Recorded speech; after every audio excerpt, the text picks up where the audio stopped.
وأوحي إلى نوح أنه لن يؤمن من قومك إلا من قد آمن فلا تبتئس بما كانوا يفعلون۔ پارہ نمبر 12، رکوع نمبر 4۔ آیت مبارکہ میں اللہ رب العزت نوح علیہ السلام کا تذکرہ فرما رہے ہیں، اور وحی جو نبی علیہ السلام کی طرف بھیجی گئی اور انہیں قوم نوح کے بارے میں واقعے کا علم دیا گیا اور فرمایا گیا وَأُوحِيَ إِلَى نُوحٍ أَنَّهُ لَن يُؤْمِنَ مِن قَوْمِكَ، وحی کی گئی نوح علیہ السلام کی طرف کہ آپ کی قوم میں سے اب کوئی ایمان نہیں لائے گا۔ فَلَا تَبْتَئِسْ بِمَا كَانُوا يَفْعَلُونَ، بس آپ غم نہ کھائیں، آپ پریشان نہ ہوں ان کاموں کے سبب جو وہ کر رہے ہیں۔ یاد رکھیے، اللہ رب العزت نے نبی کے دل میں امت کی محبت کو بھر دیا ہوتا ہے۔ جس طریقے سے ماں اپنی اولاد سے بے پناہ محبت کرتی ہے، اسی طرح ایک نبی اپنے امتیوں سے، اپنی قوم سے بے پناہ محبت کیا کرتے ہیں۔ محبت کا تقاضا تھا، نبی کی کوشش اور نبی کی منشا یہ ہوتی ہے کہ قوم ایمان لائے اور ایمان لا کر دنیا و آخرت کی کامیابیوں کا حصول ممکن بنائے۔ لیکن جب قوم کے بارے میں اللہ رب العزت نے اطلاع دی اور علم دیا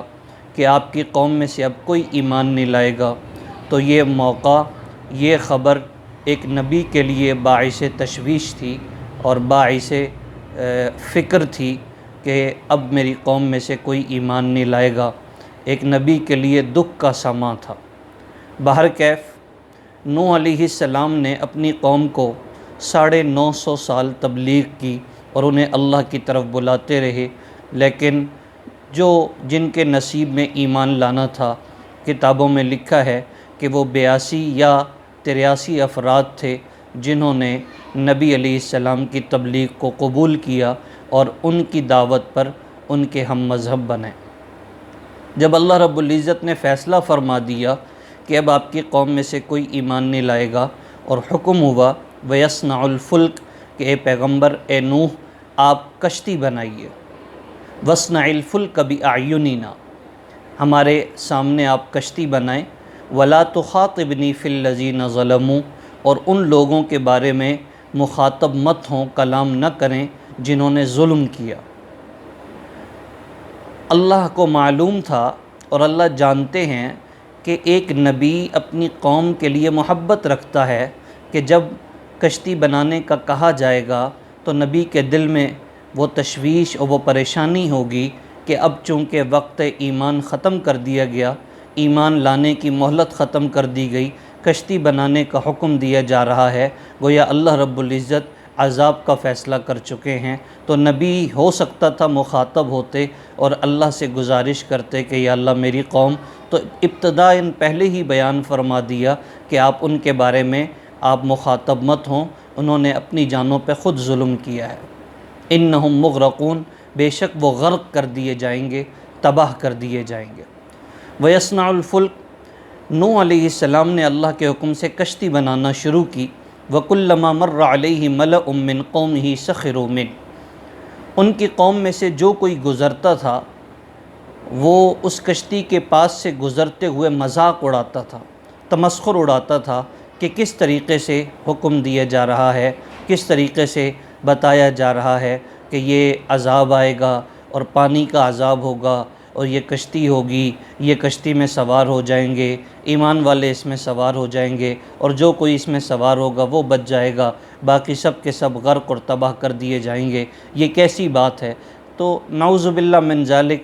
قسم قسم کی باتیں کسنے لگے، اور اس کشتی کا اور اللہ کے حکم کا جو اللہ نے بیان فرمایا تھا کہ عذاب آئے گا، اس کا مذاق اڑانے لگے۔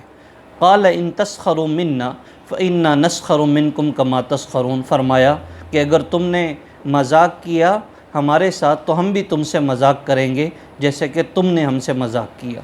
تو اگر یہ مسخرہ اڑاتے ہیں تو ہم بھی مسخرہ اڑائیں گے، ہم بھی مذاق کریں گے۔ بہرحال حتیٰ اذا جاء امرنا، یہاں تک کہ جب ہمارا عذاب آیا، وفارت تنور، اور تندور نے جوش مارا، قل نحمل فیہا من کل زوجین اثنین واہلک الا من سبق علیہ القول ومن آمن، ہم نے حکم دیا کہ اے نوح آپ جوڑا جوڑی جانوروں کا اپنے ساتھ لے لیجئے، اور جو ایمان والے ہیں، آپ کے دعوت پر جو اسلام لائیں، آپ کی دعوت پر جو ہم مذہب بنے ہیں، انہیں بھی اس میں سوار کر لیجئے۔ وما آمن معہ الا قلیل، فرمایا گیا کہ جو ایمان لائے ان کے ساتھ، ان کی تعداد بہت تھوڑی تھی۔ وقال ارکبوا فیہا بسم اللہ مجریہا ومرساہا، یہ آیت مبارکہ کشتی میں بیٹھنے کی دعا بھی ہے کہ اللہ کے نام کے ساتھ اس کا چلنا اور اس کا ٹھہرنا ہے۔ ان ربی لغفور الرحیم، بے شک میرا رب بخشنے والا مہربان ہے۔ وہی تجری بہم فی موج کالجبال، وہ کشتی چلنے لگی اور موجوں میں دوڑنے لگی، اور موجوں اور طغیانیوں سے ہوتے ہوئے وہ ایک پہاڑ پہ جا رکی۔ اس دوران حضرت نوح علیہ السلام نے، چونکہ ان کا ایک بیٹا تھا جو اپنی صحبت کی خرابی کی وجہ سے آپ کی دعوت پر نہ آیا، اور وہ جب نوح علیہ السلام کشتی میں سوار ہونے لگے تو بیٹے سے کہا یا بنی ارکب معنا، اے میرے بیٹے ہمارے ساتھ سوار ہو جاؤ، ولا تکن مع الکافرین، اور کافروں کے ساتھ نہ ہو۔ تو اس نے جواب دیا قال سآوی الی جبل یعصمنی من الماء، ابو جان میں پہاڑ کی طرف چلا جاؤں گا اور وہ پہاڑ مجھے پانی سے بچا لے گا۔ قال لا عاصم اليوم من امر اللہ الا من رحم، آج کے دن اللہ کے عذاب سے کوئی نہیں بچ سکتا مگر جس پر اللہ رحم کرے۔ اس نے بات نہ مانی۔ وحال بینہم الموج، موجوں کے درمیان میں وہ حائل ہوا، فکان من المغرقین، اور وہ غرق ہو جانے والے لوگوں میں سے ہو گیا۔ وقیل یا ارض ابلعی ماءک ویا سماء اقلی، آگے چل کر فرمایا گیا قال یا نوح علیہ السلام نے اللہ سے کہا تھا ان ابنی من اہلی، یا اللہ میرا بیٹا وہ میرے خاندان میں سے ہے، اور مجھے ظاہر ہے ایک والد کے دل میں بیٹے کی محبت ہوتی ہے، اور اپنی آنکھوں، اور والد نبی ہوں اور نبی کو علم اللہ دے دیں کہ اب عذاب آنے والا ہے، عذاب سے کوئی نہیں بچ سکتا، تو ایک فطرتی تقاضا ہے کہ ایک والد کے دل میں تکلیف ہوتی ہے محبت کی وجہ سے، اور آپ کے دل میں بھی یہی بات تھی، آپ نے اللہ سے التجا کی کہ ان ابنی من اہلی، میرا بیٹا میرے اہل میں سے ہے۔ اللہ نے جواب دیا قال یا نوح انہ لیس من اہلک، وہ آپ کے خاندان سے نہیں ہے۔ وجہ کیا بتائی؟ انہ عمل غیر صالح، اس کا عمل نیک نہیں ہے۔ فلا تسألنی ما لیس لک بہ علم، لہٰذا آپ ان چیزوں کی بابت سوال مت کیجئے جن کا آپ کو علم نہیں ہے۔ انی اعظک ان تکون من الجاہلین، اب نوٹ کیجئے کہ نوح علیہ السلام ایک نبی بیٹے کے بابت اللہ سے کہہ رہے ہیں، اور اللہ کو بتا رہے ہیں، اللہ سے کے سامنے التجا کر رہے ہیں کہ میرا بیٹا ہے، اور ان کا یہ کہنا اللہ کے سامنے وہ ایک التجاءن تھا کہ میرا بیٹا میرے خاندان سے ہے، اور اللہ نے فوراً کہا انہ لیس من اہلک، اس لیے کہ عمل نیک نہیں ہے، آپ کا بیٹا نہیں ہے اس لیے کہ اس کا عمل نیک نہیں ہے۔ معلوم ہوا کہ اگر آدمی کا بیٹا، سید کا بیٹا عمل نیک پہ نہیں ہے تو اس کا سید ہونا کسی کو فائدہ نہیں دے سکتا، اس کو خود کو بھی فائدہ نہیں دے سکتا۔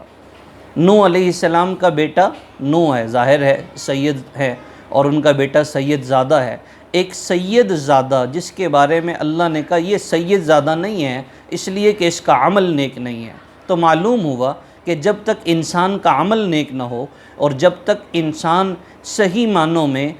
دینی راستوں کو نہ اپنائے، نیک راستوں پہ نہ چلے، تو اس کا نام، اس کا خاندان، اس کی شہرت، اس کی عزت، اس کے القاب اسے کوئی فائدہ نہیں دے سکتے۔ فائدہ تو اسی کے لیے ہوگا جو صحیح معنوں میں نیک اعمال لے کر جائے گا۔ جیسے فرمایا سورۃ العصر میں والعصر ان الانسان لفی خسر، قسم ہے زمانے کی انسان خسارے میں ہے، الا الذین آمنوا، مگر جو لوگ ایمان لائے، وعملوا الصالحات، اور نیک عمل کیے، وتواصوا بالحق وتواصوا بالصبر، نیک عمل کرنا یہ لازم ہے۔ اللہ پاک کو اعمال مطلوب ہیں، اور اعمال کے ساتھ اعمال کے پیش کرنے کی وجہ سے انسان کا فیصلہ کیا جائے گا۔ اللہ تعالیٰ سے دعا ہے اللہ پاک مجھے آپ کو صحیح معنوں میں دین کا فہم نصیب فرمائیں، عمل نیک کی توفیق مرحمت فرمائیں۔